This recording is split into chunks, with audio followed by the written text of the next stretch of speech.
কেন রাসূল সাল্লাল্লাহু আলাইহি ওয়াসাল্লাম আয়েশা রাদিয়াল্লাহু আনহাকে মাত্র ৬ বছর বয়সে বিয়ে করলেন? এই বিষয়টা নিয়ে আজকাল খুব বাজেভাবে সমালোচনা হচ্ছে ফেসবুকে এবং ইসলামকে ছোট করা হচ্ছে, কারণ তারা আসল ইতিহাস জানে না। দয়া করে সবাই পুরো ভিডিও দেখবেন এবং আপনার মূল্যবান মতামত জানিয়ে যাবেন কমেন্ট করে। রাসূলুল্লাহ সাল্লাল্লাহু আলাইহি ওয়াসাল্লাম আয়েশা রাদিয়াল্লাহু আনহাকে কত বয়সে বিয়ে করেছিলেন? এটা নিয়ে কিছু হাদিসে ৬ থেকে ৯ বছর বলা আছে, আবার কিছু যুক্তিতে ১৭ থেকে ১৯ বছরের কথা উঠে এসেছে। এটা শুনে অনেকের মনে অস্বস্তি হয়। চলুন শান্ত মনে সত্যটা বোঝার চেষ্টা করি। প্রথমত, সবচেয়ে প্রসিদ্ধ হাদিস সহিহ বুখারী ও মুসলিমে একাধিক সনদে আম্মাজান আয়েশা রাদিয়াল্লাহু আনহা নিজেই বলেছেন বিয়ের চুক্তি হয়েছিল ৬ বছর বয়সে, আর দাম্পত্য জীবন শুরু হয় ৯ বছর বয়সে। এটা সুন্নি আলেমদের অধিকাংশের গ্রহণযোগ্য মত। এই হাদিসগুলো খুব শক্তিশালী সনদের।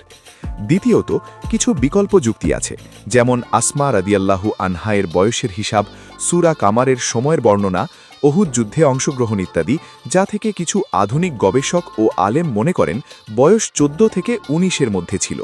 এগুলো সংখ্যালঘু মত, কিন্তু সম্পূর্ণ উড়িয়ে দেওয়া যায় না।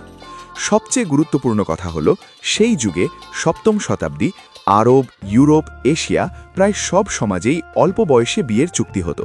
বিয়ের মানে ছিল পরিবারের মিলন, নিরাপত্তা, জোট।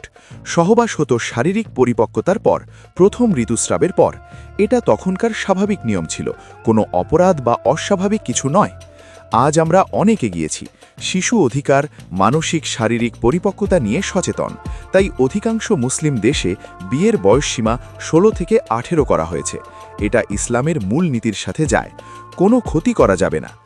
রাসূল সাল্লাল্লাহু আলাইহি ওয়াসাল্লাম সর্বকালের আদর্শ, কিন্তু আদর্শ মানে সবকিছু অক্ষরে অক্ষরে কপি করা নয়, বরং সময় ও পরিস্থিতি অনুযায়ী ন্যায়, দয়া ও মানবতা অনুসরণ করা। তিনি যা করেছেন তা সেই যুগের প্রেক্ষাপটে ছিল সঠিক ও উত্তম। আজ আমরা সেই নীতি ধরে আরও উন্নত সমাজ গড়ছি।